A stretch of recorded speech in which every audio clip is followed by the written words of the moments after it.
vandalized and neglected. With more flight school closures on the way, mid-Michigan.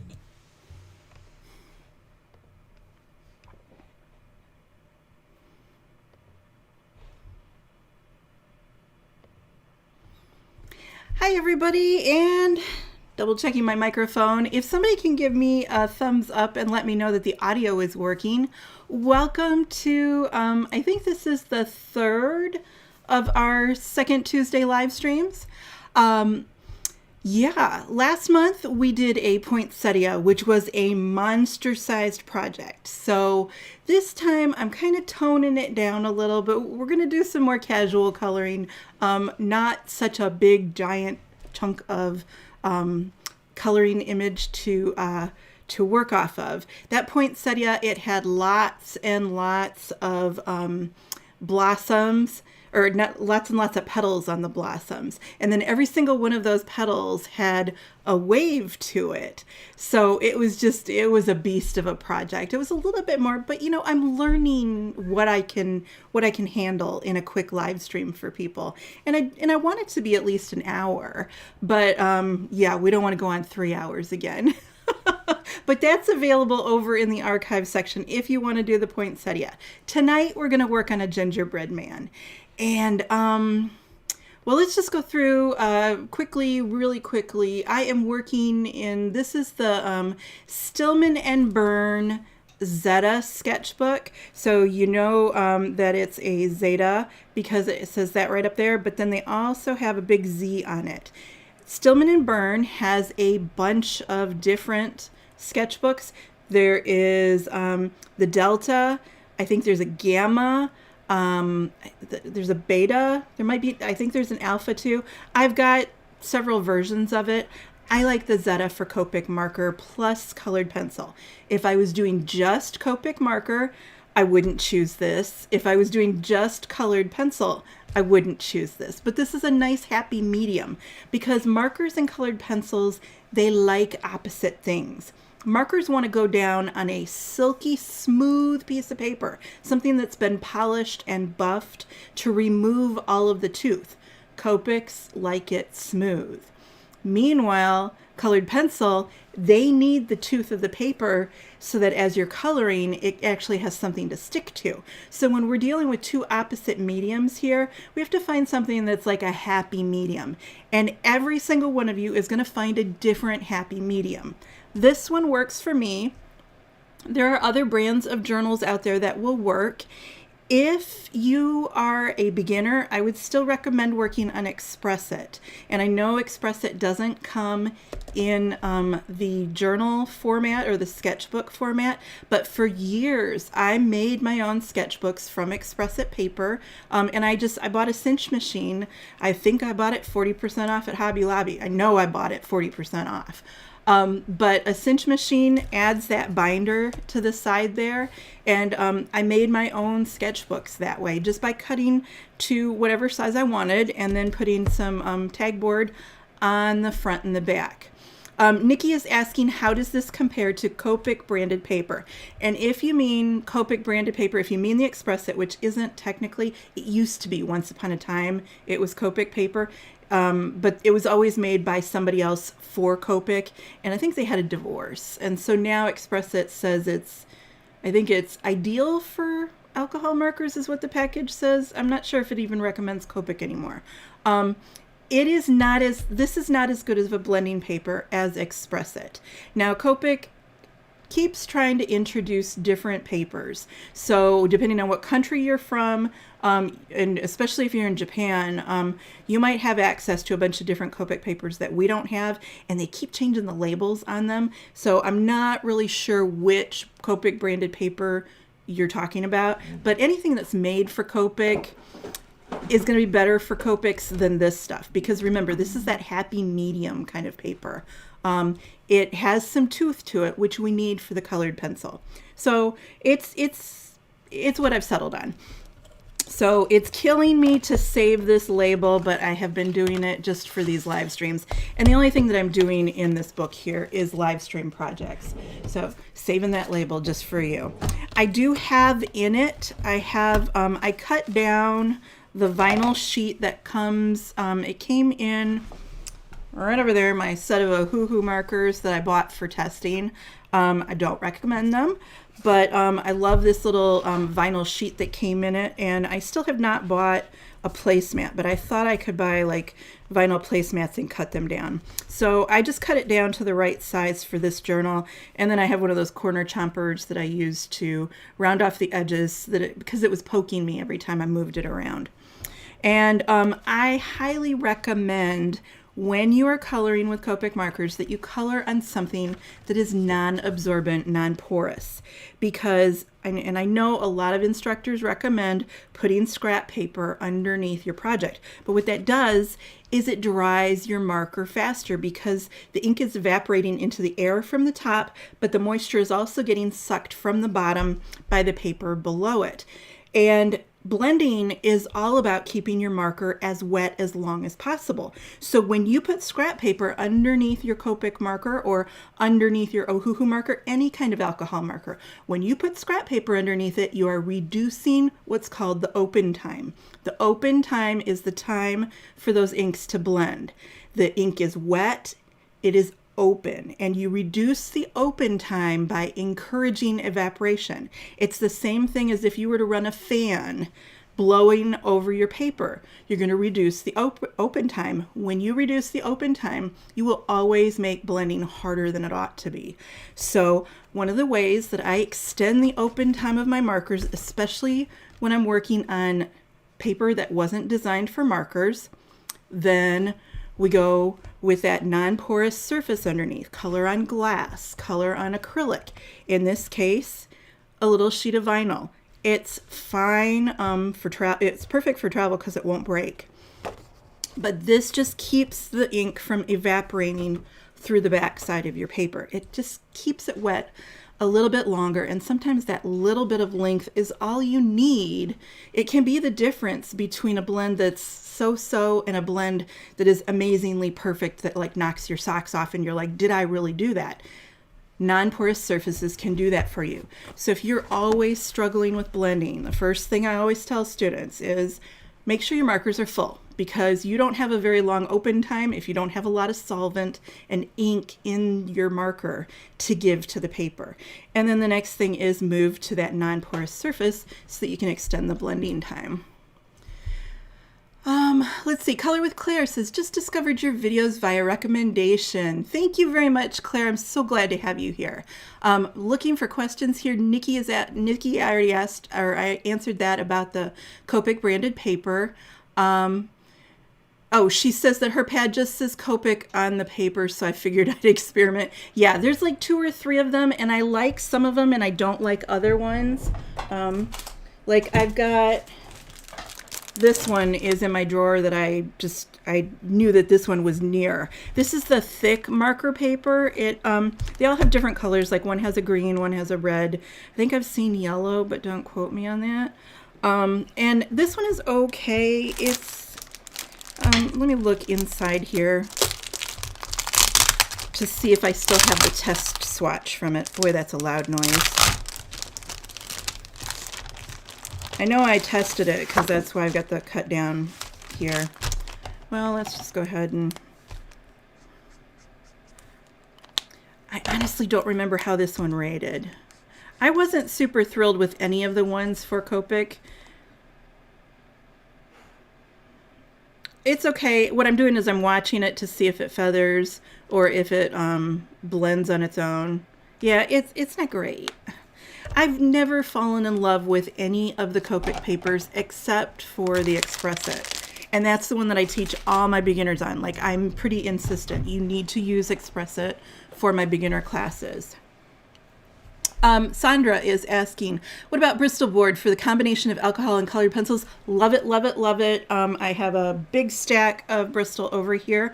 I'm a fan of Strathmore, and I have been testing for a while Strathmore 300 in the yellow label, and I think I actually have one of those right here.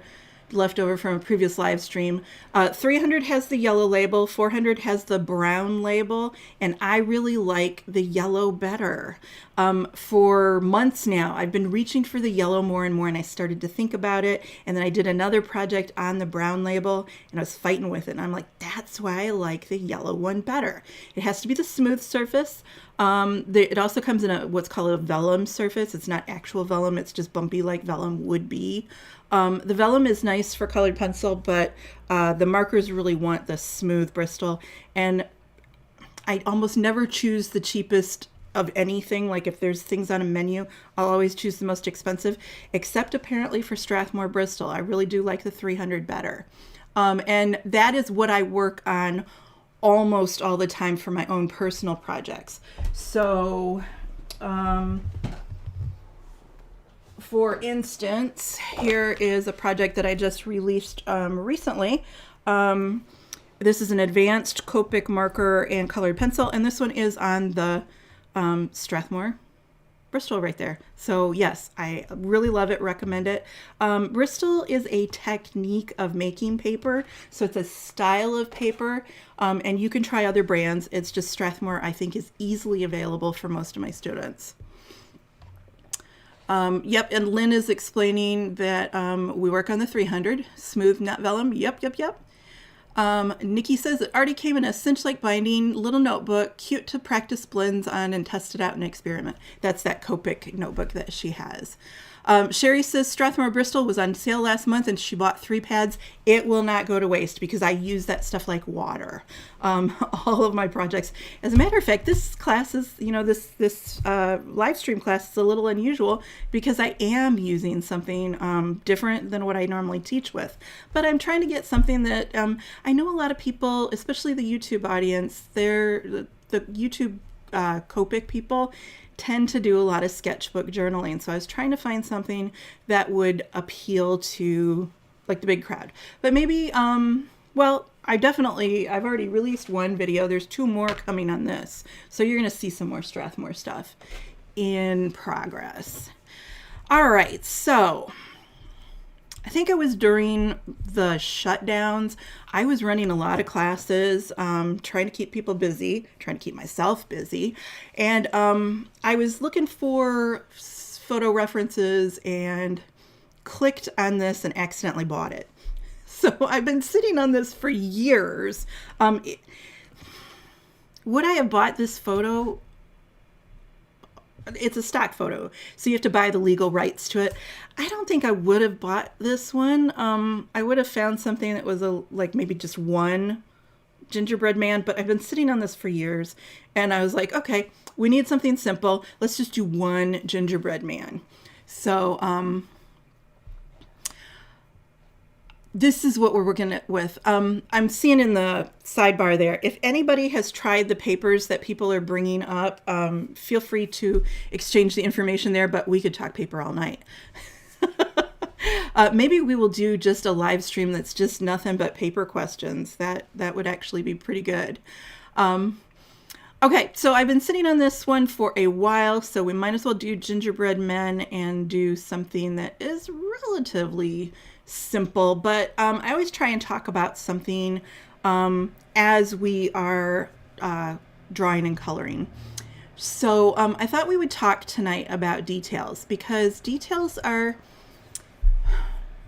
well, for starters, what a card maker, coloring book, somebody that's coming to coloring from the crafting world, you guys tend to have a different vocabulary than people that are coming at it from the fine arts world. And I only realize these things when I hear a group of people talking, or when somebody asks me a question and I'm like, wait a minute, like I have to translate in my head, okay, what are you asking about versus the word that I would use for things. So like depth and dimension they have different meanings. Value has different meanings, whether you're in the craft world or the fine art world. We're kind of talking about the same thing, but the definitions are a little loosey-goosey usually in the craft area. And there's nothing bad about either one. I'm not trying to make a judgment. I'm just saying that sometimes we use words differently, and detail is one of those words. So detail to somebody who is from craft coloring generally means that you found a technique somewhere, or somebody taught you a technique somehow, or you discovered it. Technique is one of those words that we use differently as well. So maybe you're learning a technique to do a plaid blanket, or you're learning a technique to do scales on a fish. We don't have those in the fine art world. We kind of look at the fish and decide what do those scales look like, and then we duplicate what we're seeing with our eyes using our hands, but we don't wait for somebody. Like, I've never sat around waiting for somebody to teach me how to do fish scales. So it's the approach that you take to things. And detail in the craft coloring area tends to be, I just learned this new technique and I'm going to use it on this stamp. And I've even seen books, and I can't say for sure that this is true in marker. Actually, I think I have seen a Japanese technique book that was like 400 textures that you can do with markers. I don't think that it's super valuable. Sure, it's teaching you that, okay, this is how we make a cobblestone walk, or this is how we make a brick wall, or something that looks like a brick wall, but it's not always applicable to what you're trying to color. And the other thing is, it teaches you that dependency, that you're relying on somebody else to teach you how to color a brick wall before you color a brick wall. And it also leads to this weird thing where you just learned this technique, so now you're dying to use it on something. So then you go searching for a stamped image or a line art to apply it to. And it's kind of like putting the cart before the horse. You should always start with that stamp image. Start with the idea and then find the technique that fits it, rather than vice versa. So we'll just, we'll chat about that a little bit as we go. But we do have some rules. And I know that it's very popular nowadays to say, well, this is art. Art has no rules. I don't really believe that. I don't believe that because I was kind of trained in a world of rules. And what I learned is that when you understand the rules, when you understand why we do something in order from A to B to C to D, whether that's why we sketch in a certain order, or this is why we color in a certain order or in a certain manner, when you learn those rules, then as you start to work within the rules, you start to learn the exceptions. So then you learn how to break the rules, and you break the rules in an intelligent way. The guy that comes to mind is Picasso. I don't know, we're used to Picasso drawing women with like two eyes on one side of her face. There's some pretty weird stuff that he draws. But if you look at early Picasso, the man was amazing and drew and painted with photorealism. Just knock your socks off kind of stuff. But he learned the rules. And then he learned how to break him, so that by the time he was breaking those rules, the breaking of the rules made sense and it was artistic. And I think we cheat ourselves when we walk in fresh off the street. I've never colored a day before in my life, but I know that art has no rules, so I'm not going to learn any rules. You cheat yourself by not learning the rules because you're breaking the rules, but you're breaking the rules in a way that is not always pleasing, in a way that's often frustrating to you as an artist, but then it's also not great communication. So that brings me to that first rule. The first rule of coloring should always be that you are a storyteller. So tonight, I'm telling a story about a gingerbread man. And the details that I use are going to enforce the idea that I'm coloring a gingerbread man. So we'll talk about that as I start to pick up those details that I'm going to include. But you always have to understand that art, whether you're painting or sculpting or knitting, no matter what kind of art you're doing, you are communicating to somebody else. And when you use details wrong, when you use the wrong detail in the wrong situation, you're messing up that level of communication. You're not telling the story as clearly as it could be. My mother was somebody who could sit down and talk to you for 3 hours and never have a point. Entertaining and interesting, but I don't want to be that kind of illustrator. I want to be able to sit down and draw something and communicate immediately to you, and you're picking up on the message that I'm sending, that this is a gingerbread man, that he is made from a cookie, he's been decorated, he's happy, he's for Christmas. These are all basic little things. The story doesn't have to be the story of the gingerbread man who came to life and ran away. But there's always a story behind your art, whether you're just illustrating a single basketball or whether you're illustrating the whole gymnasium with all the players on the floor. There's always a story behind something.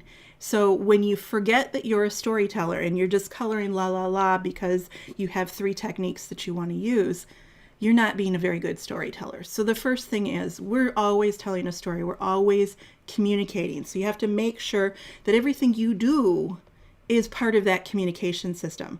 So when you're adding detail, you always, as an illustrator, especially as an illustrator, you have to make sure that what you're adding to your project enhances the story. It's either a detail or it's a distraction. And the most clear way that I usually explain to students about whether something's a detail or a distraction is, what's the point of what you're drawing there? Are you drawing a chicken, or are you drawing a farm? Because if you're drawing a chicken, all the detail goes on the chicken. But if you start to put detail on the apple tree and the barn and the fence and the pigs in the mud, you're no longer really telling a story about a chicken anymore. You're telling a story about a whole farm. The more that you add to the project that's not part of that main subject, it becomes a distraction. So yes, I know you got that really cool water technique and you want to put it all around the mermaid, but you have to decide, is my story about the ocean or is my story about the mermaid? Because your detail needs to be concentrated on the subject of your story. So we can't get distracted with all those other things because you're sending a confusing story then to your audience. The next thing is, any detail that you add has to be in scale. And this is really hard for stamp colorers because a lot of stamps come designed to fit on a 1/4 fold card. So we're talking an image that might be 2 inches tall at maximum. Meanwhile, Copic markers are big and fat. So the texture that I add to a gingerbread man on this size paper, and this is like 7 by 7, I think. The texture that I add to a gingerbread man is different if I'm working on a 7-inch gingerbread man versus a 2-inch gingerbread man. So what we're doing here tonight, you can't really apply it directly to a stamped image unless it's a big stamp, because I'm doing this big. I'm doing it big because my markers are big. By the same token, the detail that I add to this gingerbread tonight will not work on an image that's 12 by 12. It won't be big enough, and it really won't work on something that's like 36 by 36. The details always have to be in scale, and that is one of the reasons why I tend to work in mixed media, because when my marker gets too fat, my pencils can take over with something smaller, finer, and I'm trying to keep that detail in scale. When we go back to that story, if you're telling a story about a chicken and you're sitting there drawing the chicken, you're coloring the chicken, and you put little tiny feathers on the chicken because in that texture class that you took, you did little teeny tiny feathers in the example, and now you're applying it to a chicken because chicken has feathers. Well, the story that you're telling is the story of Helga, the chicken with extremely small feathers. And that's not my fault for interpreting it that way. That's your fault as the artist for giving us a chicken with really tiny, tiny feathers.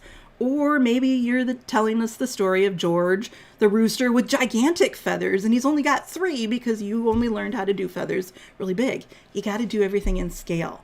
And so what I find often is the technique that I'm using tonight is going to be pointillism. People are applying pointillism because it's fun to do, but then you end up with something that is kind of, it looks furry instead of like a cookie. It's because we don't have those details in scale. So when things go wrong with your details, it's usually because it's out of scale. Now, people are always asking, how do I know which details are important? Well, you start with a photo reference and you look at the photo reference. And then if you're a glasses wearer, you take off your glasses. If you don't wear glasses, you do what I did for years, and it's called the squint test. And you just squint at an image, or you gaze at your photo reference until things start to look fuzzy. And this is like one of those tests that you'll do for several different reasons. Sometimes I squint to decide what's the most important color in something. Or sometimes I will squint to decide what is the overall shape of the gingerbread man. It's good to squint because when you squint, you eliminate a lot of the details because they get blurry and you can't see them. But I also do the squint test to decide which details are important on your subject. So right now I've got a gingerbread man up here on my computer screen that's in front of me, and I'm squinting at the gingerbread man. Same one that you have up in the corner there.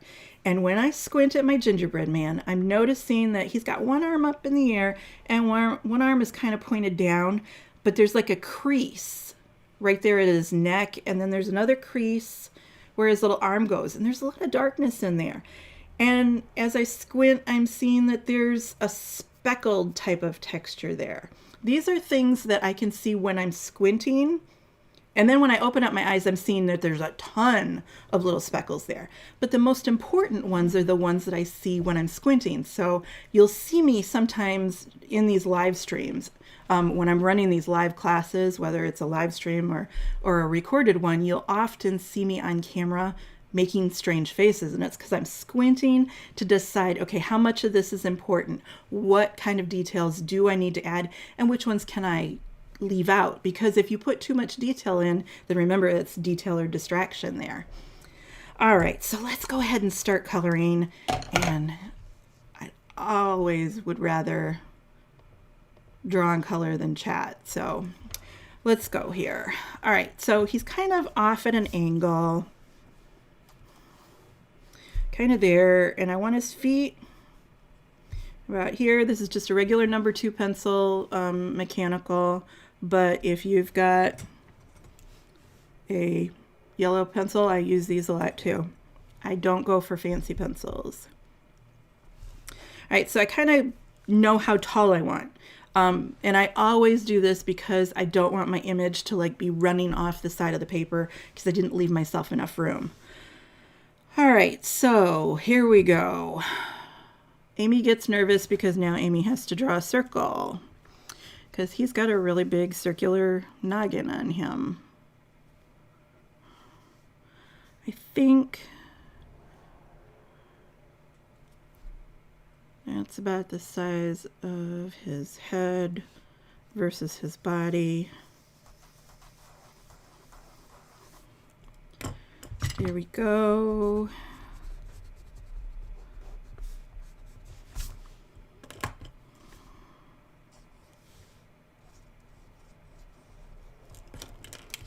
Just need to know which one of those lines is the right circle.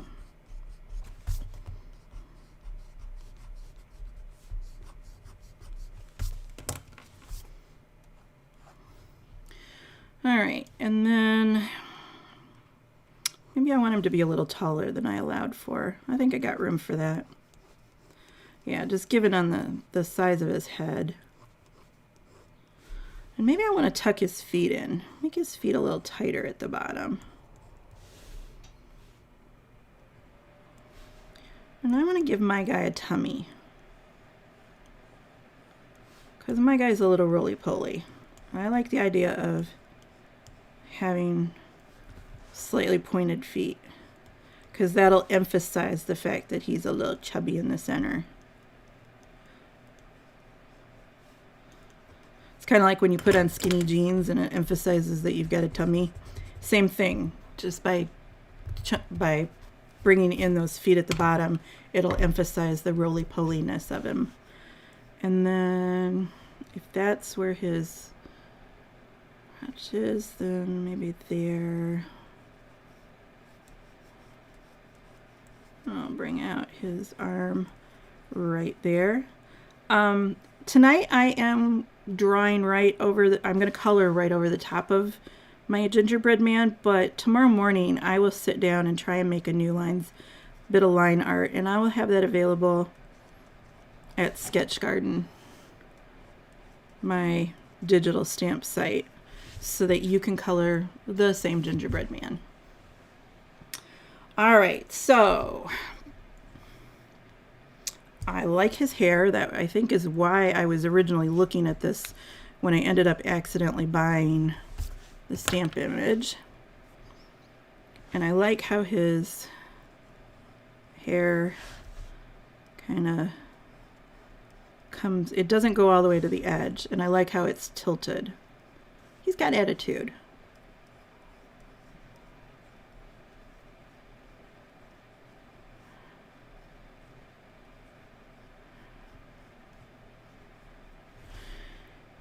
So there we go. I like that. I like his little buttons.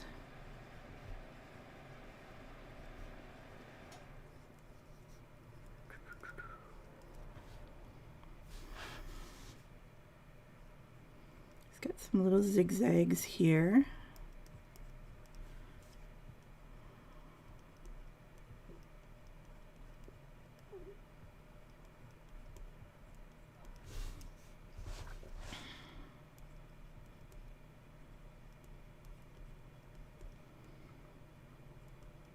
And I'm just using him as an inspiration. I'm not trying to draw him exactly, which means I'm not sitting there counting the zigzags.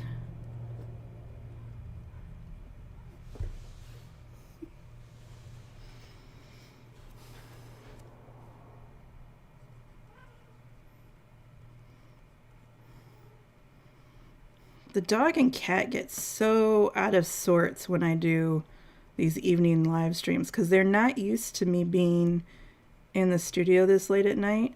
So you'll hear them in the back. They just like, you're in my spot. No, you're in my spot.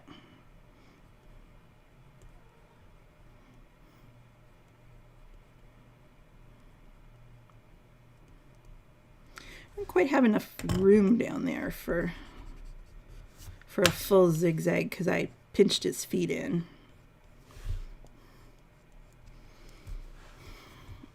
All right, so there we go.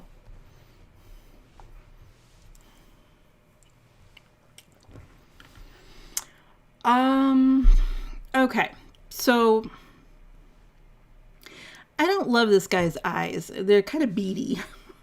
So I think I'm just going to do, like, these guys are going to be like, I don't know, little black, not M&Ms, but I think I'm going to just do eyes very similar to that.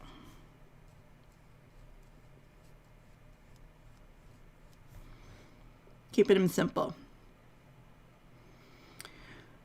And then I'm also going to make a change with his mouth, because I don't like the frosting mouth on any gingerbread man because it's so easy to give just like a little cut or something. You'll see when I color it in. But it's not frosting here. It's going to be more of a realistic mouth, I guess we'll say. Do I like that expression? I could sit there and play with faces for a long time. Because, you know, if you move the eyes up or move the eyes down, you'll get different expressions. Could accidentally make him sinister. What I am noticing about this cookie is that this cookie got puffy in the oven. And when I've made gingerbread cookies, they, like you use a cookie cutter and you get like a edge to your cookie. And this guy doesn't have a edge. He's puffy.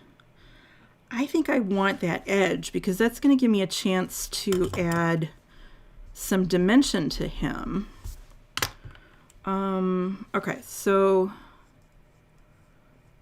I don't want it to be a thick cookie, but I'm going to run some thickness down the side of him, like so.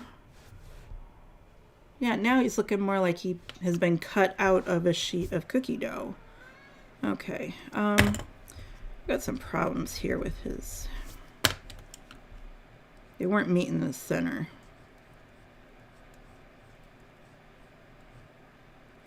Okay, and then I got a little bit of thickness on that leg because the thickness is off and to the right. There's going to be a little bit on this arm right there. And then there'll be a little bit on this side of his head. Not too much. We don't want him to have a fat head. Is that all the rightward edges? I think so. And then, you know, I'm going to put a little, whatever those little, well, let's just call them black candies. I'm going to put some black candies over, scattered on the side.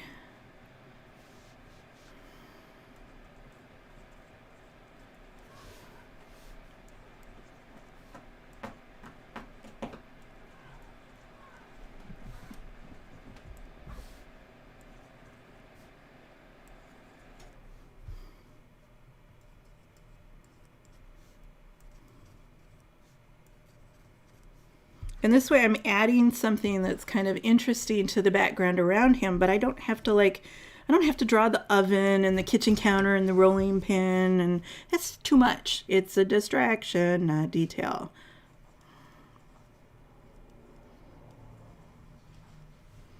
Yeah, I like that.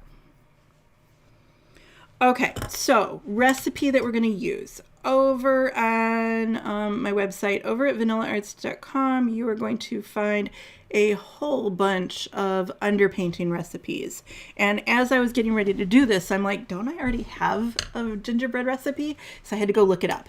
They are arranged in chromatic order. Just go into the free resources part of the menu over at vanillaarts.com and look up, what is it listed under? I think it says Copic blending combinations, but they're all underpainting combinations.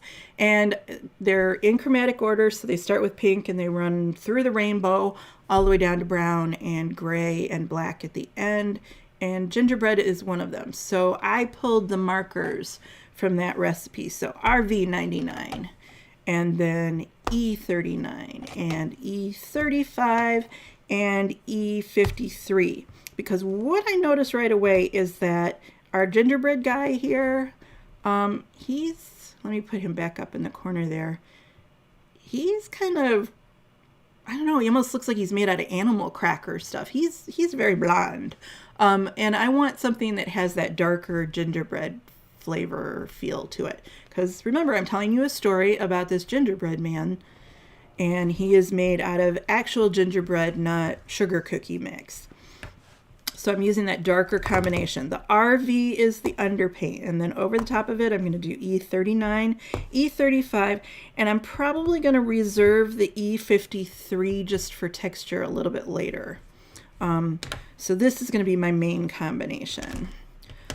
And I didn't weigh these markers before I started the live stream, so we could be in for a rude surprise when one of these markers is either dry or dead.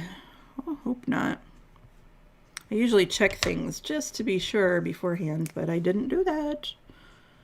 All right, so that was that RV color going down first. The 39 goes over the top of that. Just on the side of his head there. I'm going to set that 53 aside all the way. Over the top. I'm way up on the point of my marker to be able to do that. All right.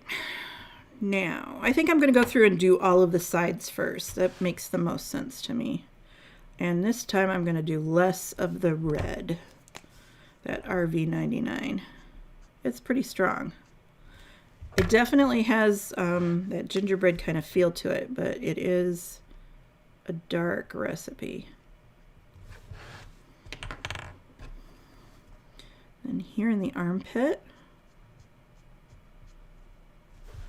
there, and then coming down this way.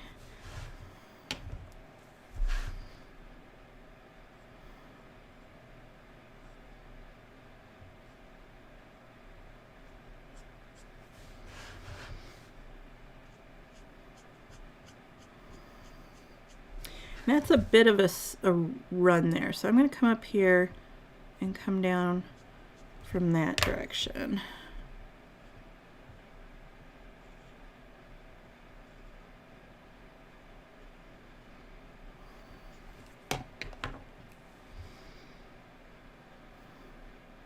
And do the same. So I'm here with that 39, coming upward, long flicks, and then just coating that all with my blending color, the 35. A little bit of that red in there, and then the 39.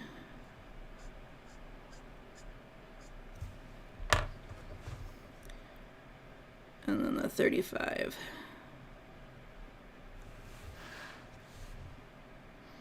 So there we go. Now we've got some thickness to him.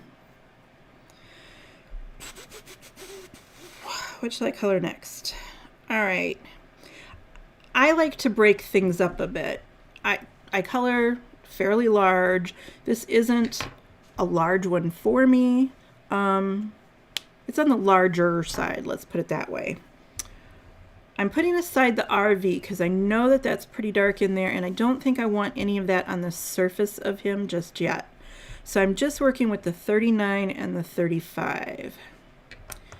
And I can break him apart like right underneath his belly there is a good, so I can do each one of those legs. All right, so I've got the 39.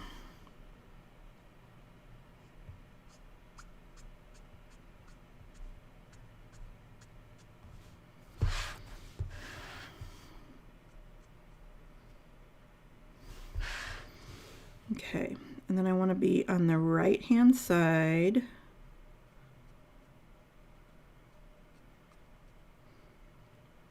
Of those zigzags.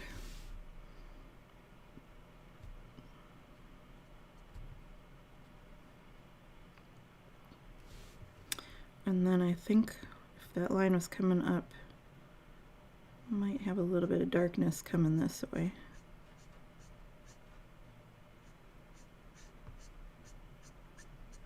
So that's with the 39, and the 35 goes over the top.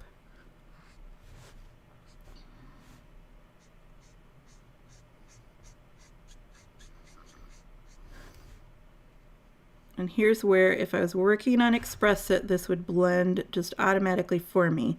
But because I'm working on a paper that's a happy medium, I have to work a little harder to get that Copic blend to happen smoothly. To give it a little bit more juice.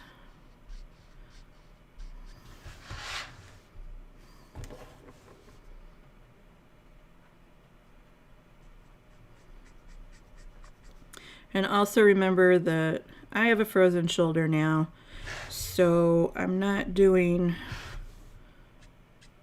the hovering technique that I normally do, and it just drives me crazy. That I've had to modify my technique for my shoulder recently.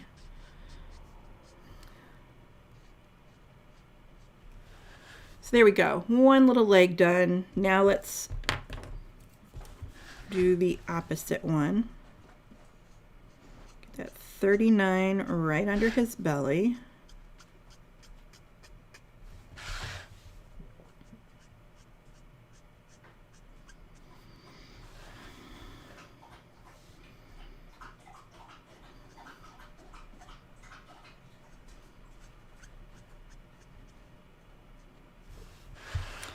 And then the right hand side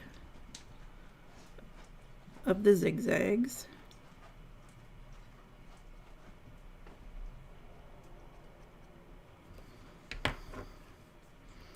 And then blending it with the 35, lots of juice.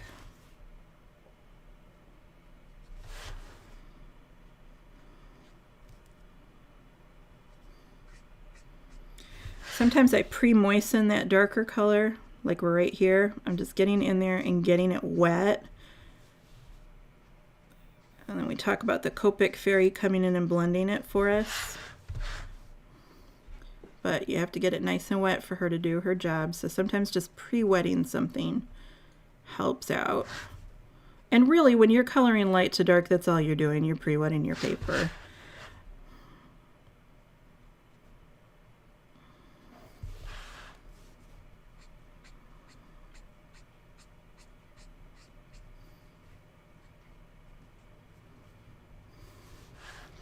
All right, so I think I'm going to do the same thing with, I'm trying to decide, because I want that blend to be fairly smooth, because I don't have, like, I've got that nice belly that's overhanging here, but I don't have a shoulder overhang. You know what I'm going to do?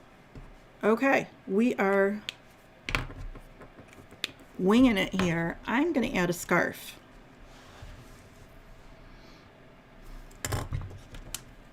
So to make room for that scarf, I'm going to remove the top part of, I'm going to remove the top button.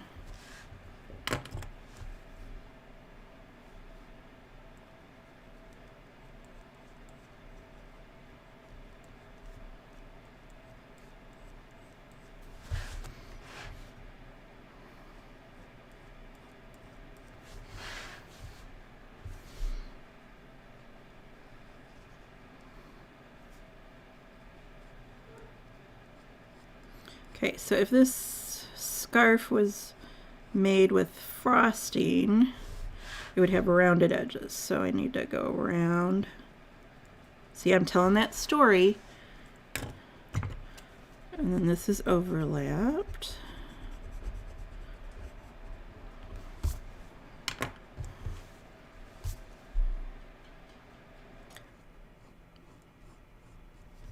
And then the back piece of that scarf has to be rounded too. There we go. And then that's going to help me break up that arm. So now I've got the head separate from the body. So see, now I've got smaller pieces for blending purposes. So, the Pillsbury Doughboy. Okay, let's see. Kelly Loves Colors says, I have been told that the Hammer Mill 110-pound smooth cover cardstock was good for Copic blending, but more difficult to find in stock than the 80-pound. I am not a Hammer Mill fan. I have tested it, and then I have retested it, thinking maybe I tested it wrong. I hate that paper so much, and I think it is criminal to recommend it to beginners, because I have a hard time blending on it. So if I have a hard time blending on something, I'm never going to tell anybody else to blend on it. I'm not a big fan of it. So I think the Hammer Mill is popular because people can easily buy it on Amazon for a reasonable price. And the last time I was in Walmart, I saw it in there, and I think that's why it's popular. It might be a good paper for card making. It might work for small 2-inch type card stamps kind of thing. But no, I do not recommend it. I think it makes blending harder because it grabs onto the ink, especially reds and browns. It grabs onto, the paper fibers grab onto the ink, and then they do not release it for blending purposes. So my blending has never looked worse than when I work on Hammer Mill. I know that a lot of people do not agree with me on this. I'm willing to say that maybe I'm using it wrong, but 30 years with markers, and yeah, I cannot get it to work for me. And so I won't teach on it. I will not allow it. And like, if you're trying to take one of my beginner classes and you tell me you're working on Hammer Mill, I'll be like, fine, but I can't give you any advice because I can't get it to blend myself. It just, yeah.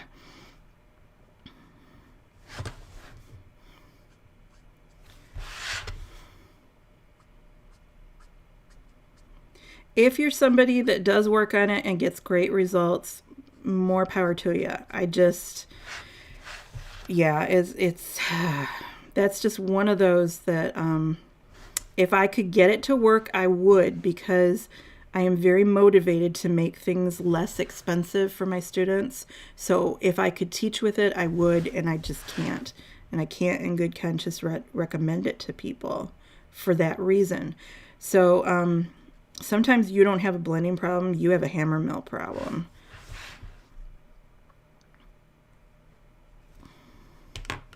It's designed to dry fast, and that all goes back to, remember how we were talking about that open time? Hammer mill is copy paper. Copy paper, nobody wants to reach into the copy machine and grab a wet copy and get ink all over their hands. And so copy paper is designed to have a very short open time. It's designed to dry fast, ultra fast. And think about how fast a copy machine spits out 50 copies of a presentation or something. That's what hammer mill is designed to do. It's not designed to keep that ink wet for a long time.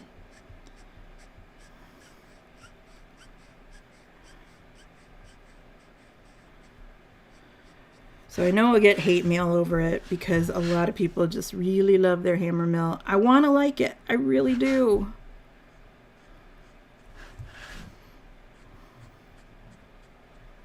It's just every time I try it, it proves to me once again, yeah, this is why you don't like it.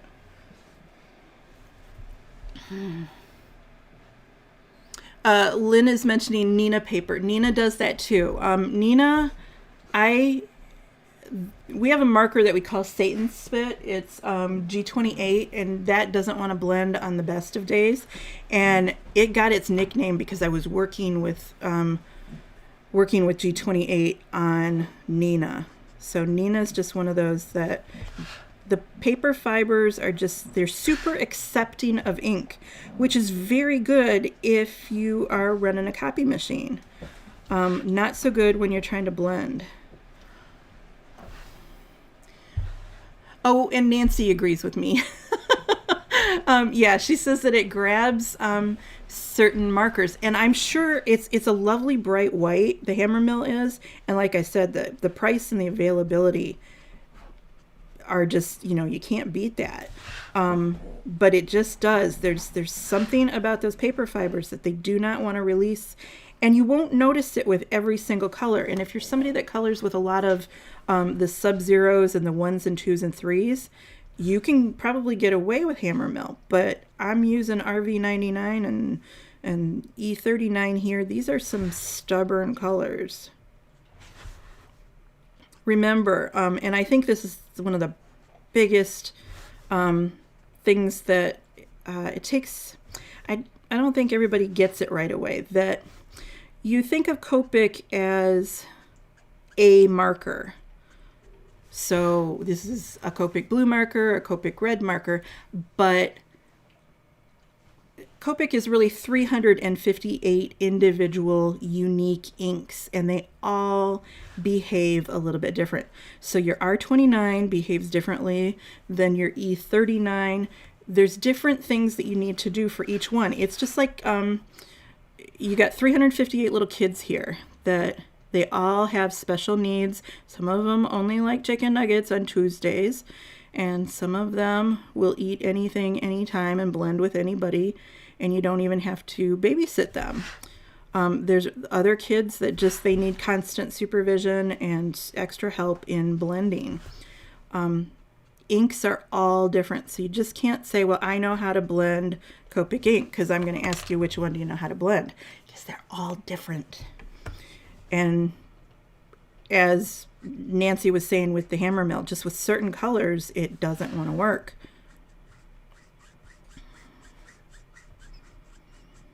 And it's because each one of these inks has a completely different chemistry. They're made with dye, and they get these dyes from all over the place, and they choose dyes that tend to want to blend, but they don't all have the same blending properties. On Tuesday, we were running a class with BG70. BG70, and by all accounts, anything ending with a 0 should be an easy color to blend, and we were blending BG70 into BG72. Sounds super simple, but that is just one of those combinations that if you catch it on the wrong day, it can really give you a headache. Different composition. Red markers are always stubborn.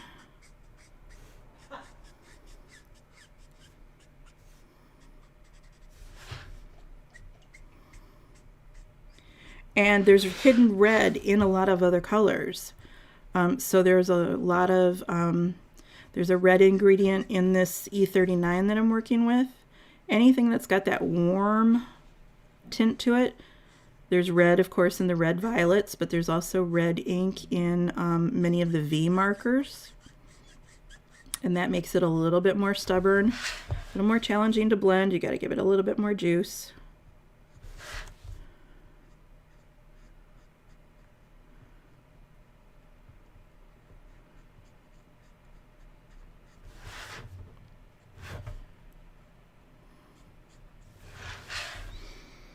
There we go.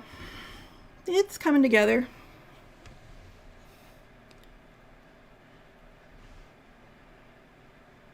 Lynn is saying, at card-sized, coloring a stamped image on it isn't terrible. I think she means the hammer mill here. The space is so small, there's not a lot of room for blends. It does grab the ink and look pretty vibrant, just stay small. Yeah, and the smallness is because you're able to keep it all wet at the same time. And then as soon as you get larger, it's harder to keep it wet. And Nancy says she'll confess that she never liked Cryogen, which was my favorite of all papers. We all have different coloring styles. We use, like, even if you're taught by the same person, you personally use different colors than the person who taught you. And you use different pressures than the person who taught you. So we all color slightly differently. So that's why it's wonderful that there's so many different kinds of paper out there that you can experiment and try.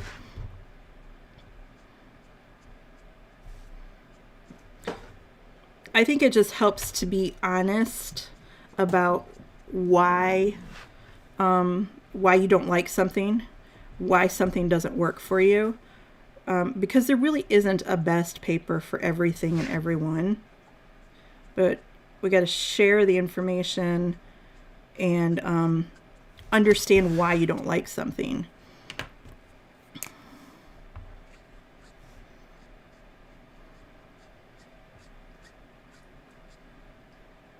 I know the first time I tried Cryogen, and Nancy may find this funny, the first time I tried it, a student came to a local class and she said, the woman that used to teach this class before you, this is the paper that she had us using all the time. And she handed it to me like just before we were getting ready to start again. It was during a break. And so I popped it in my bag. And I went home and I colored on it and I was like, this is bleedy. No, this is not for me. And I put the Cryogen away for several years. And it was just in my, I had like a file cabinet that had a bunch of stuff in it. And one day I was going through the file cabinet for something else. I don't know what I was looking for. And you know how you like stick your fingers in and you're like pushing the paper aside? And my hands hit the Cryogen. And I was like, "Ooh, what is this?" Because I could feel the texture of it. And so that's when I pulled out Cryogen and really learned that that was my dream paper. But unfortunately, they don't make it anymore. It's a victim of the pandemic shutdown. And the company could not stay in business. And I keep hoping that somebody will buy the recipe for it and the machinery and start to produce it again. Because at one time, Cryogen, it's actually wedding stationery. And at one time, it was one of the most popular papers for printers to print wedding invitations on. Because it has a bit of sparkle to it. It was not made for markers. It was just a pure freaky chance that it happened to work for markers.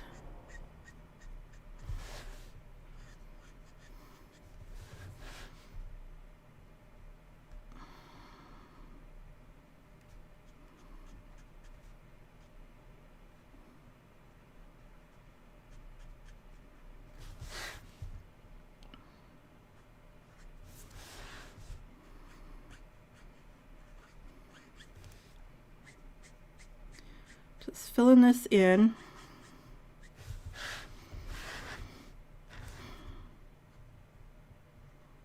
So every marker has a different maximum value. And what I mean is that one layer of this E35 is a light brown, but it's going to be streaky. 2 layers is a little bit darker and a little bit less streaky. 3 layers is even darker and even less streaky. Most Copic markers reach their maximum value at 3 to 4 layers. Why am I telling you all this? Because the way to get a gingerbread man super smooth is to reach maximum value so that you don't see the streaks anymore. So you have to know how many layers are necessary to reach maximum value. Oh, and Lynn caught the mouth. There we go, right there. Yep.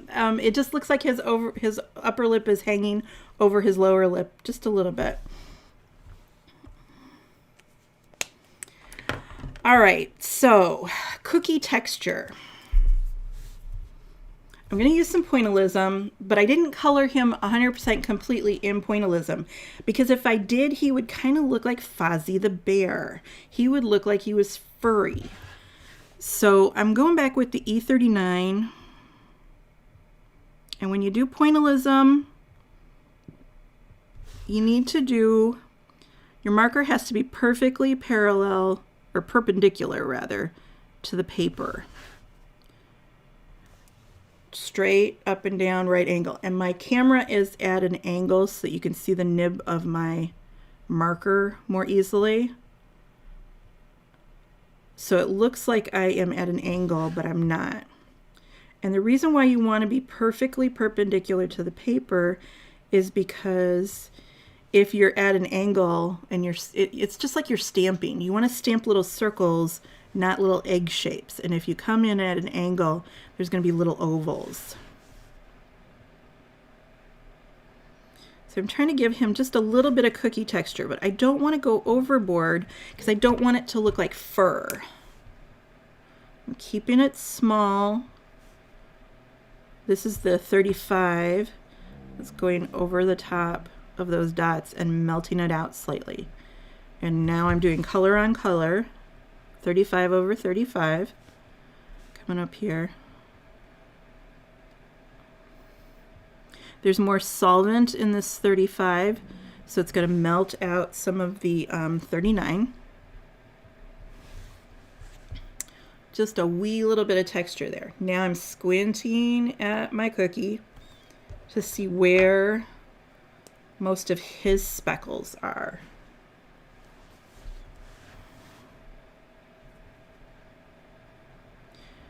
The harder you press, the larger your dots are going to be. And I'm being very, very careful to barely press. Let me see if I can tighten up this shot here. There we go. It's going to be harder for me to keep my project on camera. Maybe that's too close, because I'm definitely going to wander off screen.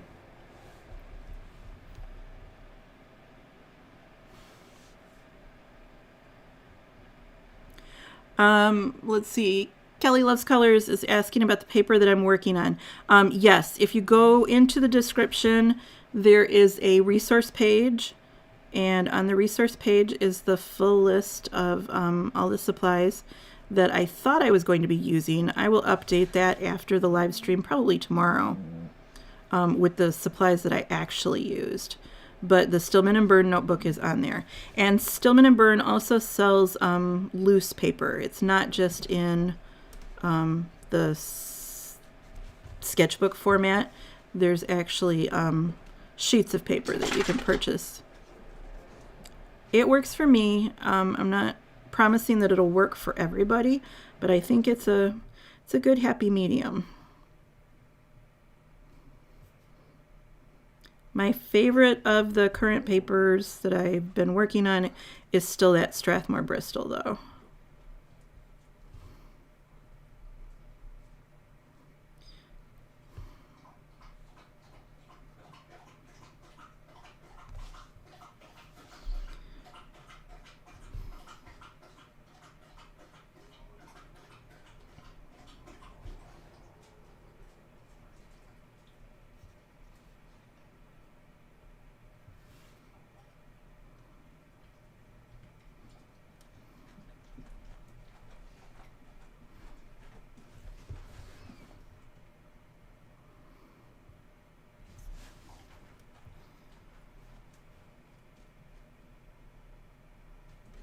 just kind of glancing up at my photo reference every once in a while and seeing where I see.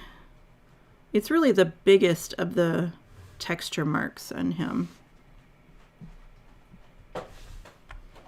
Okay, so that was 39. I'm going to soften that up with dots of the 35.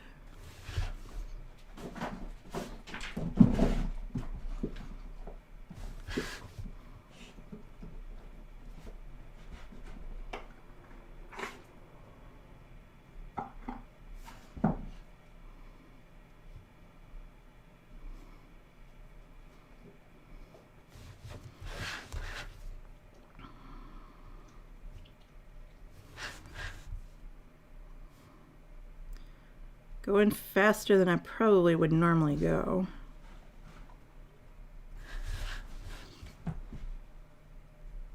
I don't know what you're doing back there, Finn, but you're a distraction.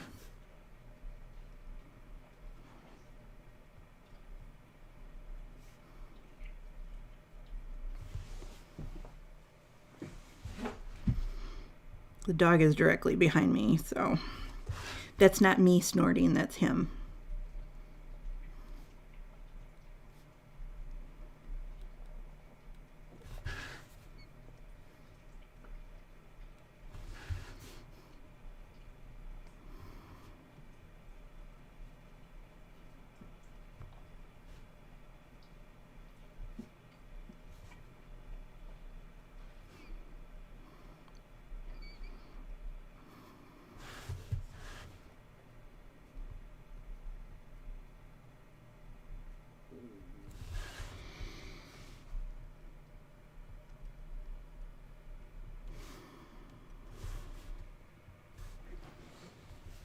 I'm gonna do a few dots running through this area. It feels a little bit naked to me.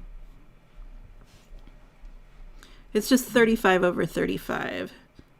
Oh, and you know, that's why I pulled out the 53 as well. So this is the lightest color in that combination. And it's not going to show up, but it is going to do a little bit of pushing. So pushing is when you have a marker that has a lot of colorless blender in the formula, such as a low number like 5-3. And when you make a dot of it, the colorless blender that's in the formula kind of works like a snow shovel. And it pushes the ink aside.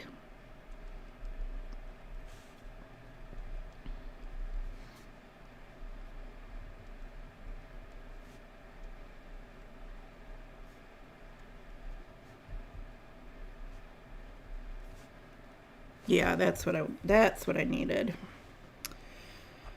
All right.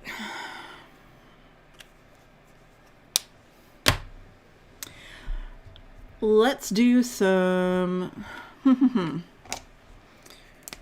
I've got BV 31. You could use B60, you could use BV 20, you could use C1.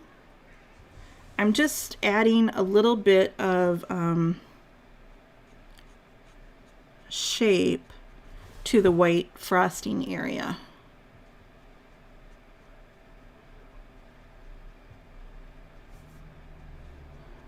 I'm not even, like, I know a lot of people would use like a colorless blender to smooth the transition into the white, but Honey Badger don't care.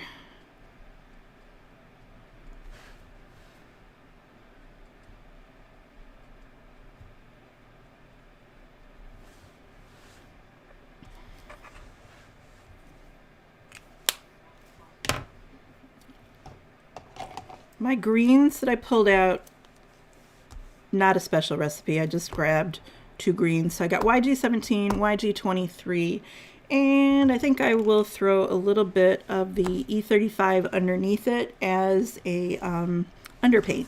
This should work, I think.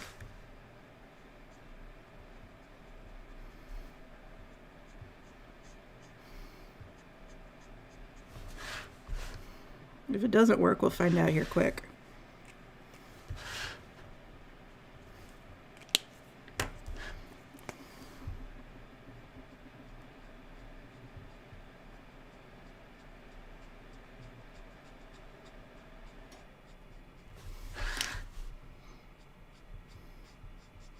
The underpaint is there to make murky color that you see in shadow.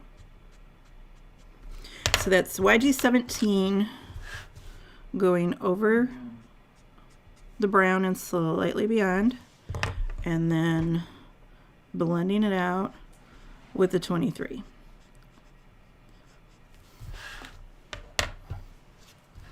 And then this one is high. This is the highest part here, so that's why I've pushed on opposite sides. But it's still going to have a dark side on the right. Just no underpaint.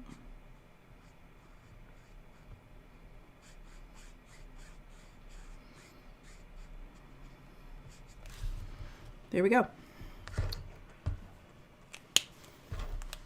You could do a red scarf too. That would be cool. I pulled out C9 for the little black dots.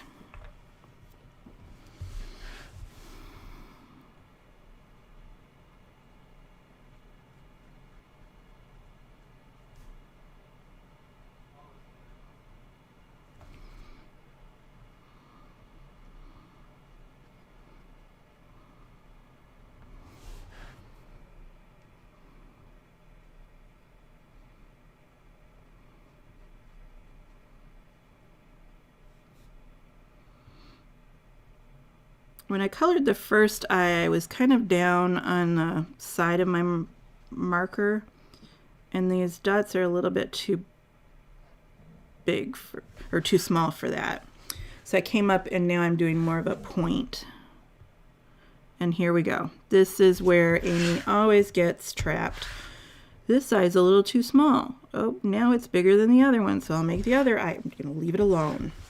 Because if I keep fixing it, those eyes are going to get bigger and bigger and bigger and bigger.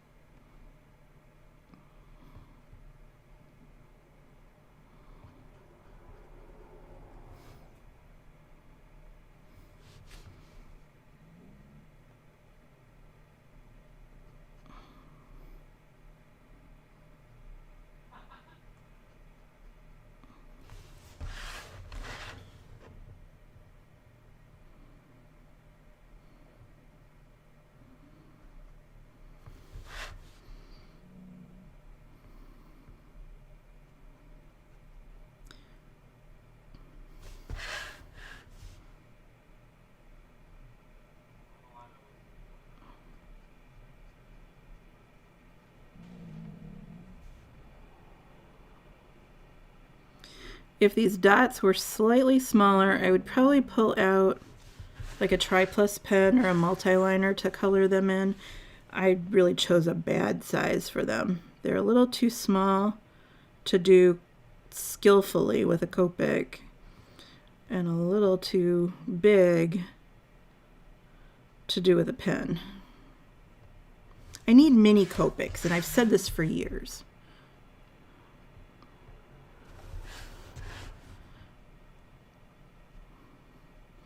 I would camp out in line overnight to be the first person to buy a set of mini Copics.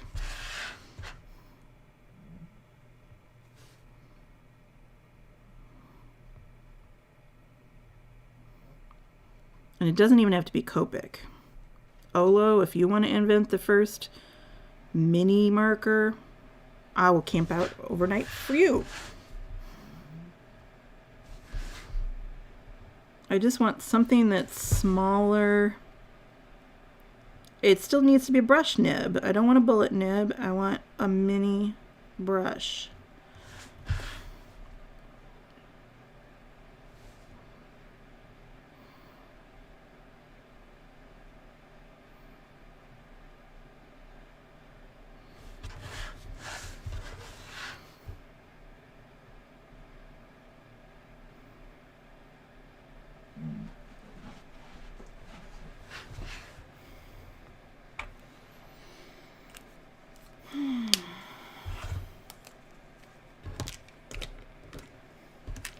All right, I think that is it for the Copic part.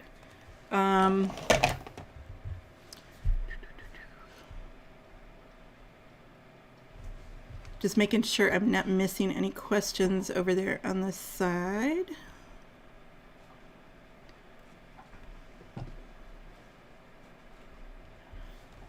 All right, so I am going to go over this with an eraser.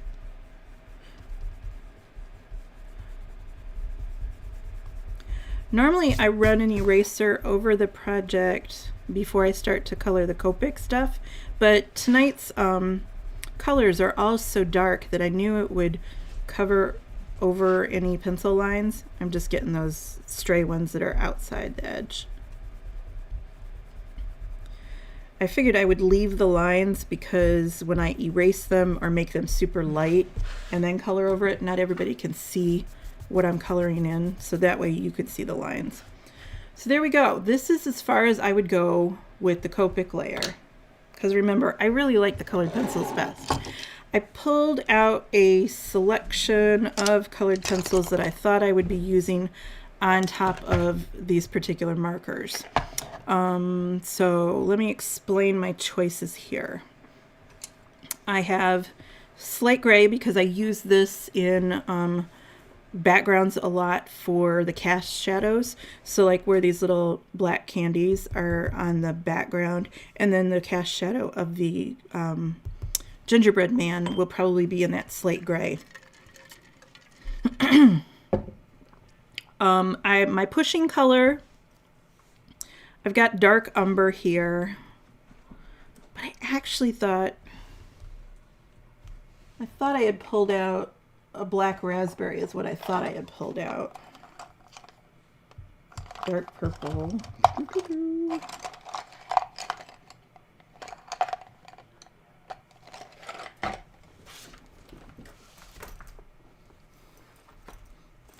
I was working really fast, so I thought I was getting a red brown.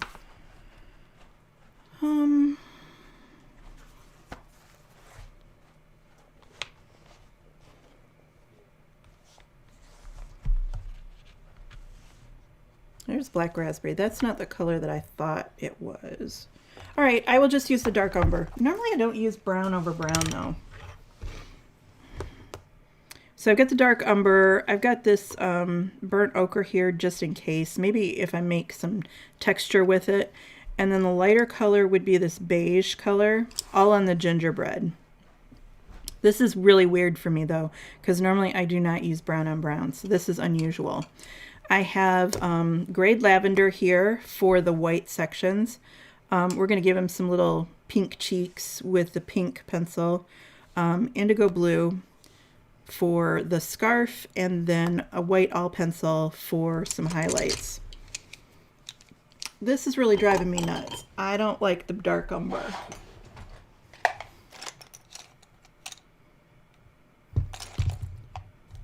That's a little too normal for me. And I can see that it's not going to be the color that I want.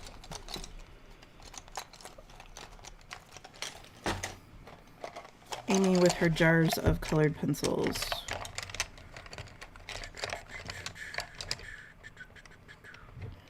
What is this? Dark purple. You know what? I'll just use the dark purple in place of the dark umber. So dark purple is a magic pencil. I'm going to sharpen here. It's a magic pencil, meaning that it is translucent. So when you use it with a very light pressure over the top of green, it looks like you were using a dark green pencil. When you use it over the top of brown, like I'm doing here, it will look like dark brown. But it's kind of got that purple attitude to it, which is why I like it. So I sharpened up those edges, and now I'm doing a little bit of a scumbling stroke there to break that up just a little bit.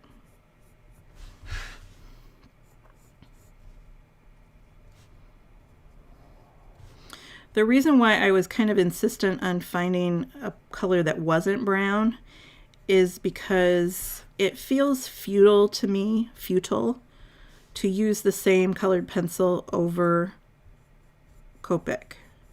if you're matching the Copic to the colored pencil, to me that's wasted effort, because you're just putting more color over more color. You're not doing anything new, and you're missing an opportunity to add some kind of attitude to it.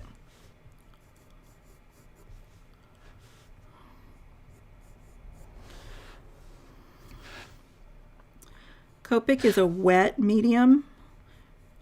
Ink is wet, so when you put it down on the paper, it kind of spills a bit and creeps, and so I use the colored pencil to crisp up the edges and kind of refine them.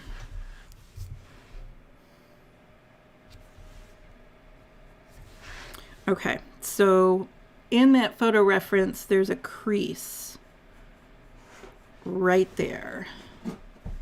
And I think it's because the gingerbread cookie stamp had his arm straight out and they bent his arm, but I like that little crease. It's cute. So now I'm pushing, which is the word that we use for making something look like it's distant. So I'm pushing the cookie back behind the scarf.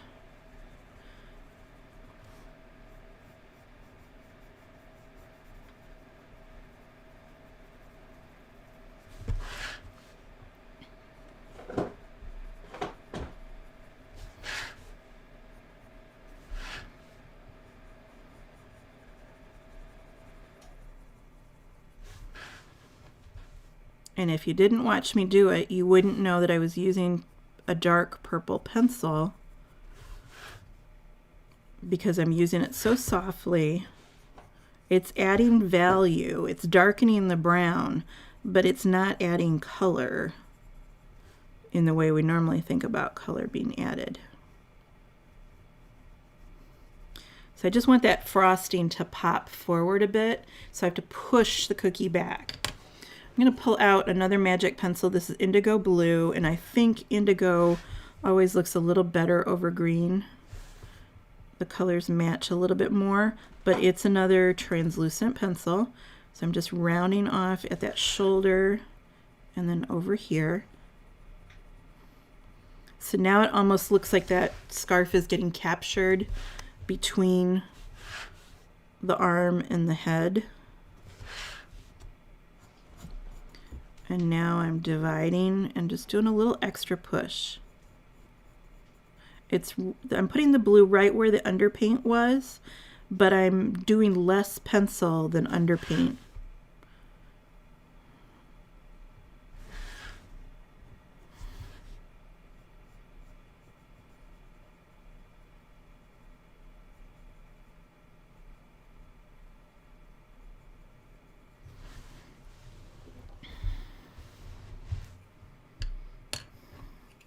I'm moving back to the purple.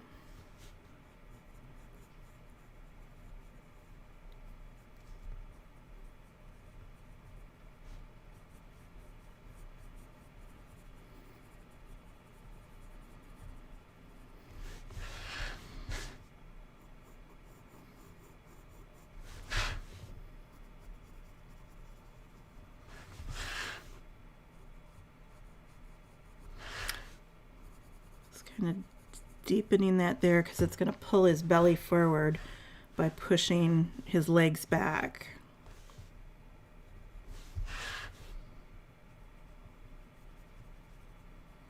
Now this is not photorealism. This is just kind of, I'm goofing around here. This is kind of like what I would do.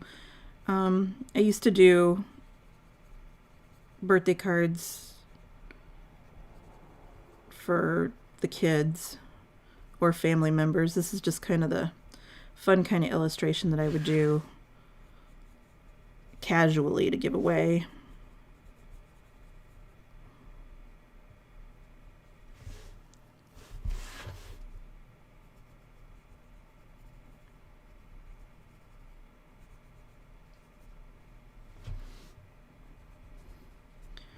By pushing the cookie deeper, then that frosting is going to pop forward.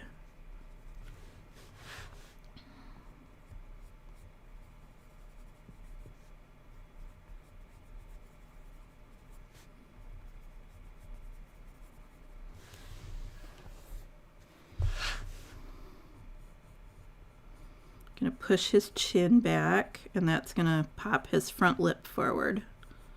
So pushing the chin to pull the upper lip.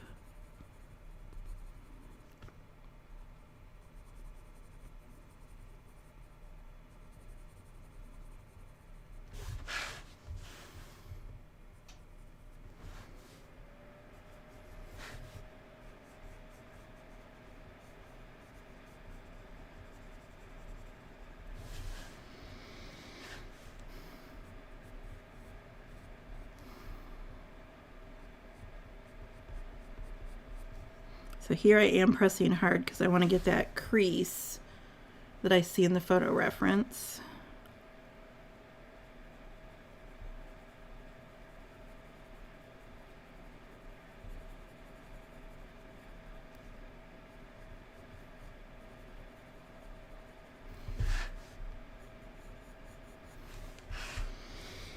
All right, he's looking a little too clean to me. What is this? This is burnt ochre. The shape of him is he's looking too plastic. So I'm going to come along with this burnt umber, which kind of matches. I picked it out because it feels like it could be in the E30 family along with that 39. And can you even see what I'm doing? I'm kind of messing up the outline. I'm making him bumpy.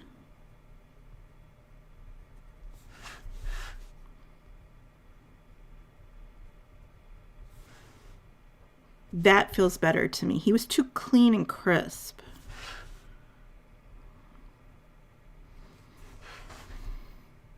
Cookies are crumbly little things. They leave crumbs everywhere. That could be a detail that's added. You could have some crumbs on the table. That wouldn't distract from your subject. Just kind of coming along. It's a subtle little thing, but it makes me happy.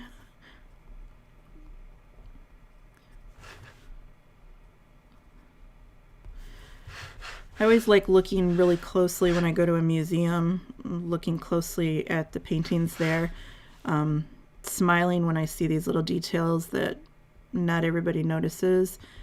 It's almost like you're having that little private joke with the person who painted it. I laughed for days when they found a fly buried in some of Van Gogh's paint.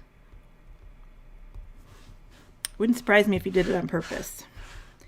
Little details. There, he feels more cookie-ish like that. All right, so what's next? What's next? What's next? Let's do a little bit more cookie texture. And I don't know how I'm going to do this. Okay, we already know that he's looking a little bit cute, so we can get cutesy. It's okay.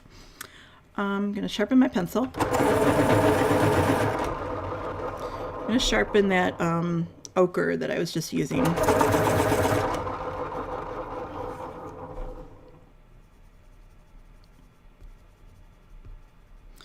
This could ruin it or not. I don't know. I'm kind of playing with that pointillism idea, but now I'm doing bigger dots. Do I love that? I don't know. We shall see. I have an idea here.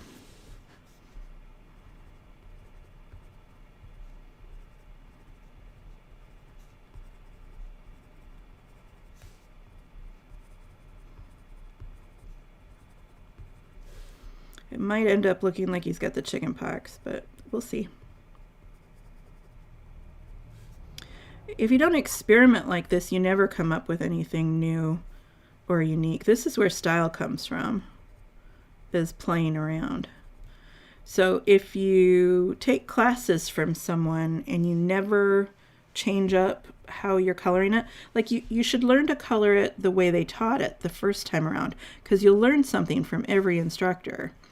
by doing what they do. But eventually you have to stop doing what they're doing and kind of change it up a little bit. And that's where you start to develop your own unique voice and your unique coloring style. It's the changes that you make and the things that you enjoy the look of that make up what makes you unique and different from everybody else. So change things up and experiment, because if you never experiment, you're never going to get there. All right, so that was the beige, and it kind of looks like cheetah spots. I hope this is not going to look, maybe I'm inventing a cheetah technique here, I don't know.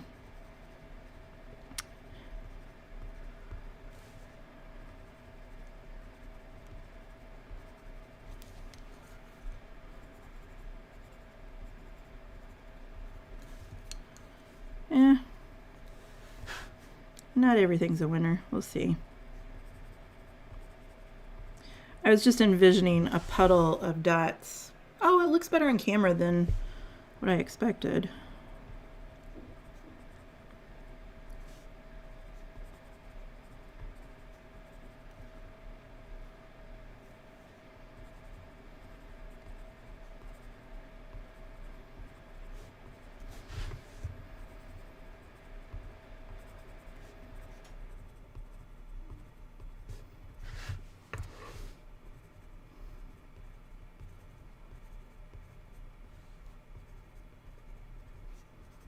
Not doing it everywhere, and I'm still, you can still see lots of Copic below. Yeah, it's okay.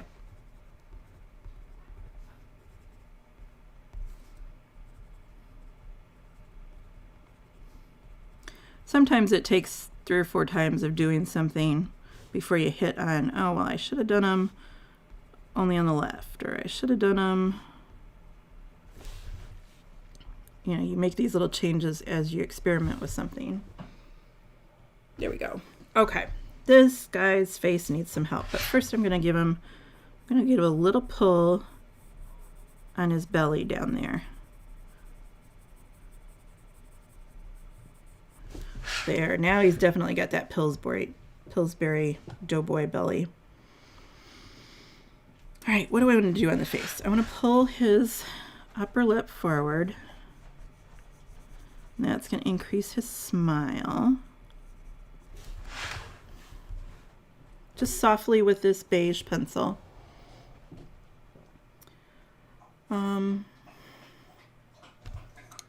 Oh, Sherry, I didn't realize you went back that far.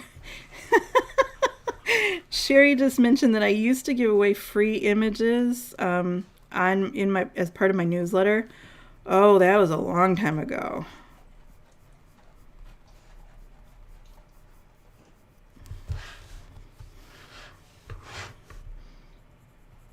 I had to stop doing that because people would complain when the image expired. I'm like, you're getting a free image. Why are you sending me hate mail?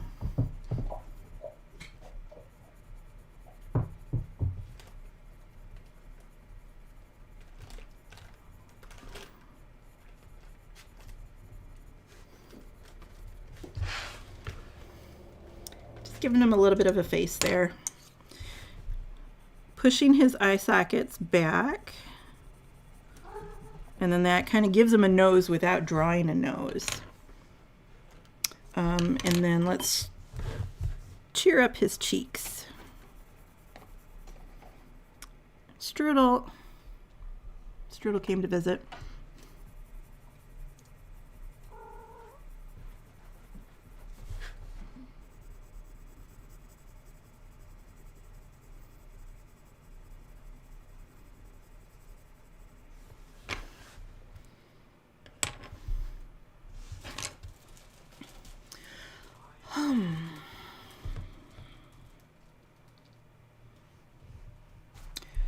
Let's put some, did I do?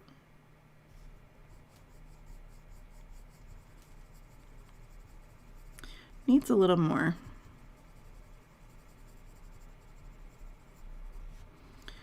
some shade. Like the frosting is rolling over right there. But I don't want to put in so much purple that it doesn't, like it looks purple, like purple frosting. I don't want that.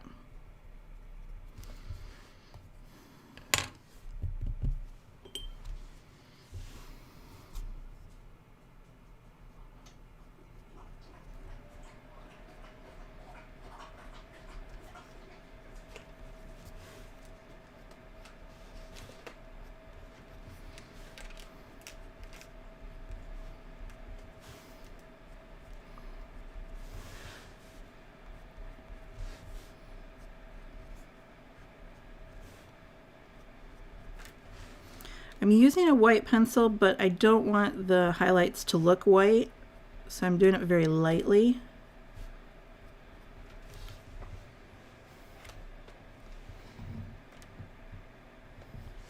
And now here comes Steve. You need to move onward. Keep going. Keep going, Steve.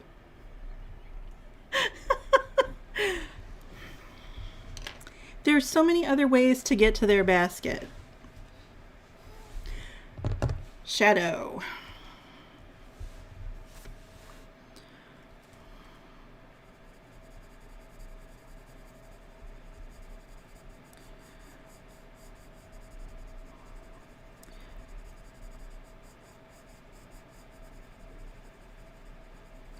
All right, so when I do cast shadows, I do a soft lambswooling stroke, which is lots of little tiny circles.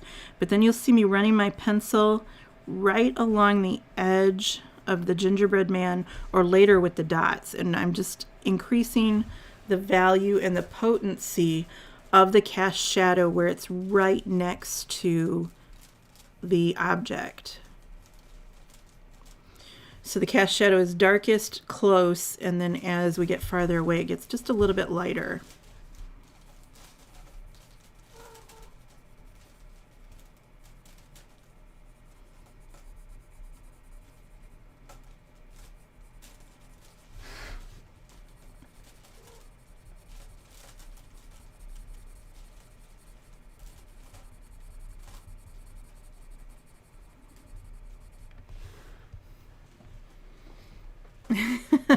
Lynn is reminding me that a long time ago we had a vegetable stamp that had little faces on it, and that's exactly the same technique that I taught in that class, was to give each little eye, set it into an eye socket, because that gives him cheekbones when you push the eyes deeper. But yeah, there was like a beet and an onion. It was weird vegetables.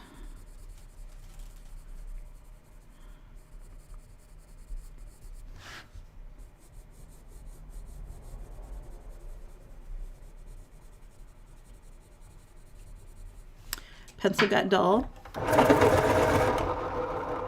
Oop.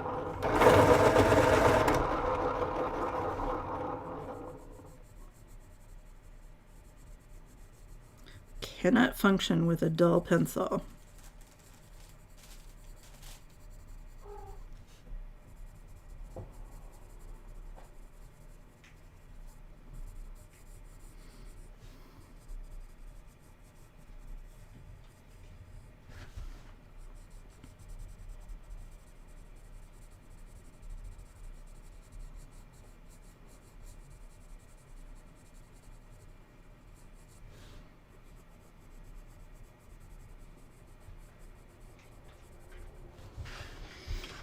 Getting there.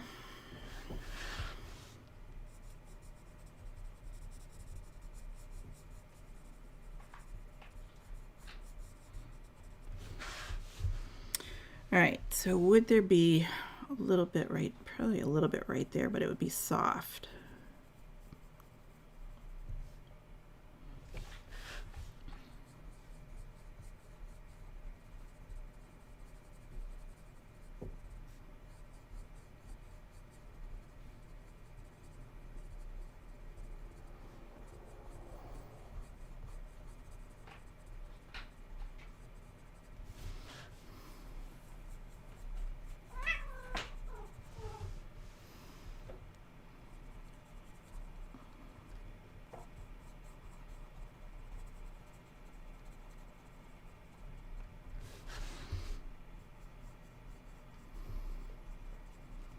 is kind of relaxing.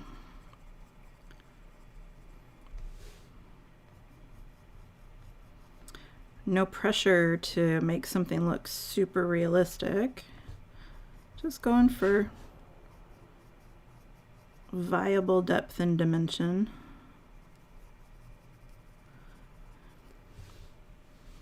Tell you one thing that is bothering me.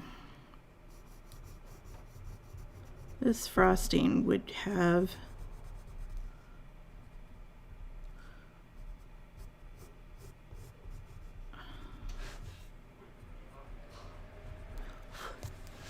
oh, that's better. Yeah, that really pops it forward there.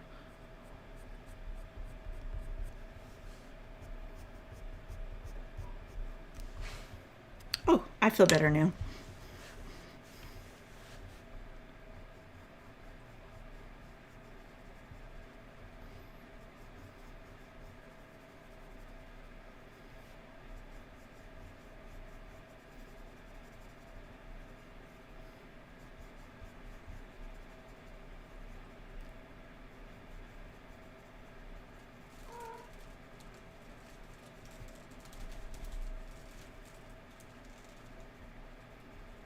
So this is slate gray, and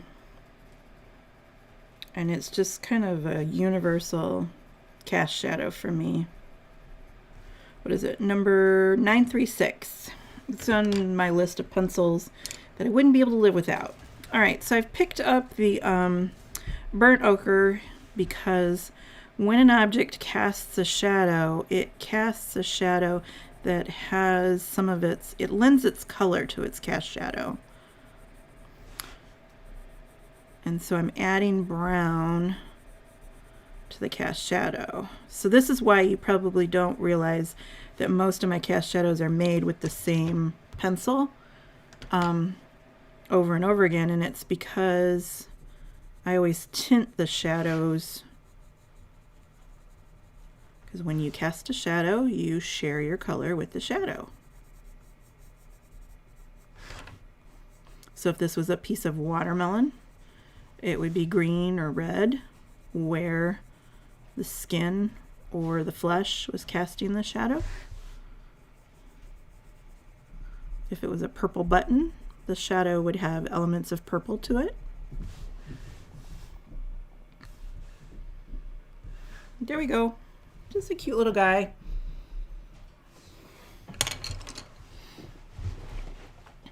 All right, so let me scroll back up.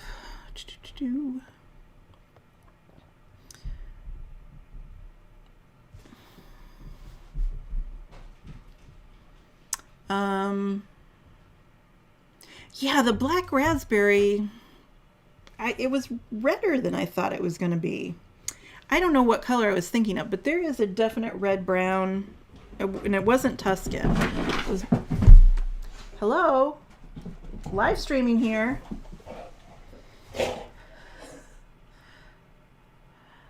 Let's see. Nikki is asking, do the Holbein or Caran d'Ache colored pencils have the same magic translucenciness in their collection? They do. So the Caran d'Ache have some opaque and some translucent, just like the Prismacolors do. And then I pulled out my Holbein set here because I actually marked them when I bought my big box of Holbein. So you'll see that some of these pencils have the polka dot. Oh, don't stand on my project, Steve.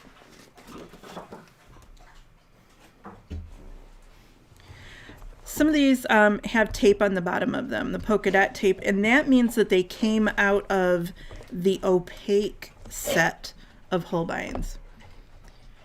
It's animal time. Come on, keep moving. Keep moving.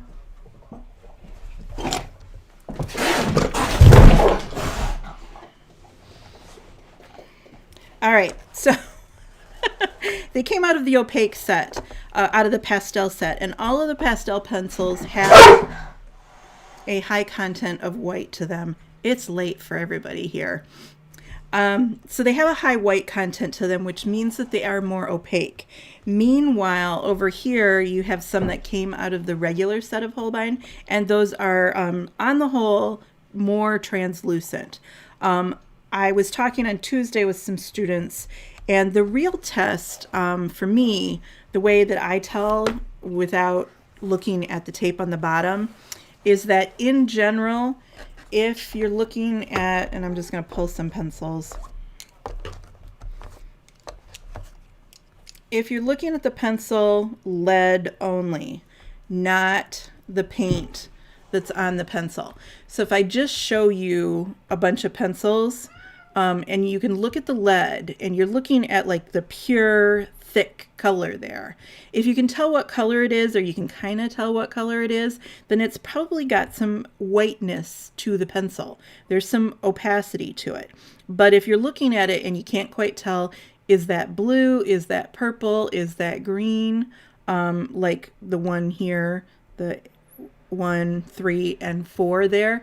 If you can't totally tell what colors those are, then those are probably on the more translucent side, because it's just, when they don't put any white in it, it's really hard to tell what colors those are. Just looking at the lead, you have to look at the paint to identify what colors those are. So just looking at that, I would never know that what kind of blue that was. It's obviously bluish, but it's not super blue. And then this green here is a dark green, but it's still got some white to it.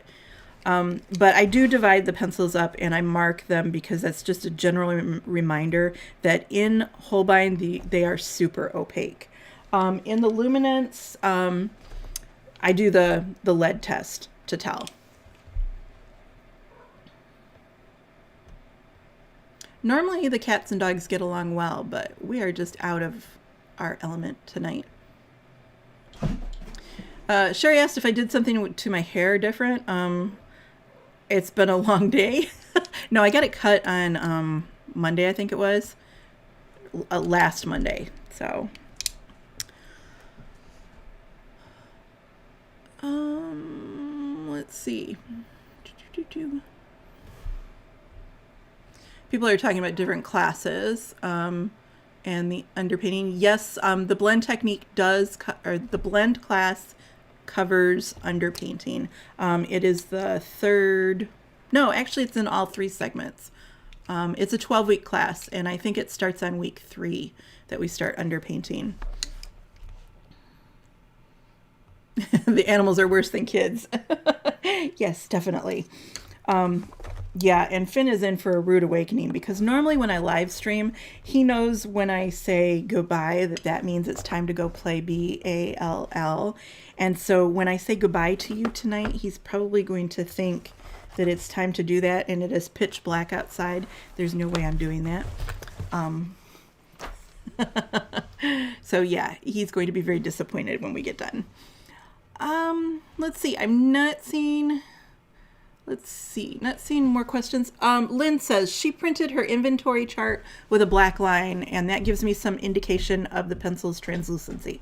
That works. I have noticed that one of my printers, when I print it with a black line, it makes kind of like the black line is resistant to the pencil lead, so that it doesn't want to stick to it. So it depends on your printer as to whether that works or not.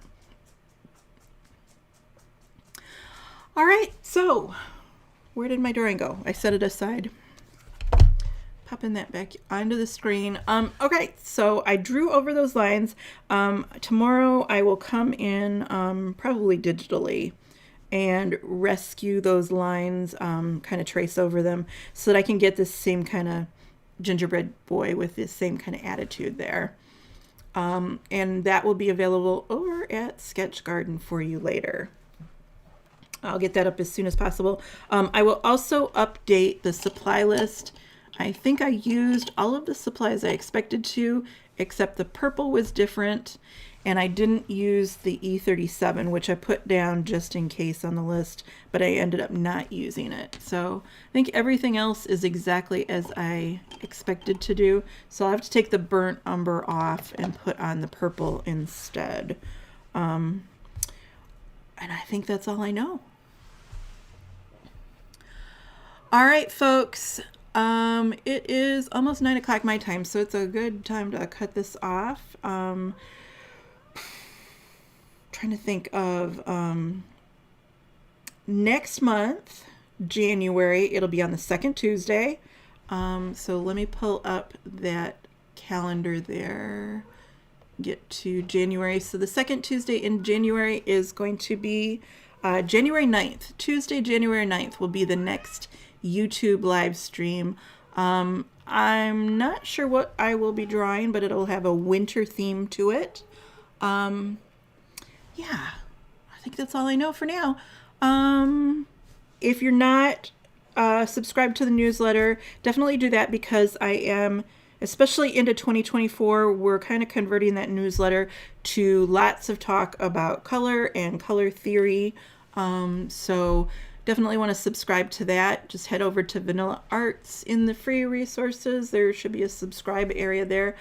It's also in the description of the video here. So subscribe for that. It'll be, as I start to talk more about color in previous articles over the past couple of months. Prior to that, we were talking a lot of pencil and marker technique, but the more I talk about color, the more I realize that there's more to say about it. So the newsletter is really the way that I hash out those ideas and figure them out, and just kind of thinking through typing. So the newsletter is super valuable. I don't spend a lot of time saying I went to the grocery store last week. I don't talk a lot of, just the usual. I try not to keep it too salesy either. It's a valuable thing though. I try and make sure that there's a good lesson in each one. And there will be more videos coming out here on YouTube. I've got 2 more in the ornament series, and then we will turn back to the postcards with a new winter theme there. So cool. All right. Let's see. Betty says a winter scene. I don't know that I will be doing a scene. I think I said winter theme. Maybe I mumbled my words there. But I will be having some landscape classes coming out in January, because I know people have been waiting for Winter Barn to come back out. So that is definitely a class that's being released in January. So yeah, I think that's everything that's going on in the future. And before I ramble too long, let's go ahead and say goodbye. So happy coloring, everybody. Looking forward to seeing those gingerbread men as you color them. Feel free to post them over on the Facebook group. I would love to see what you do with the digital stamp when I finally get it out. All right, so have a great evening, everybody, and I will see you back here this time, second Tuesday of January. All right, bye.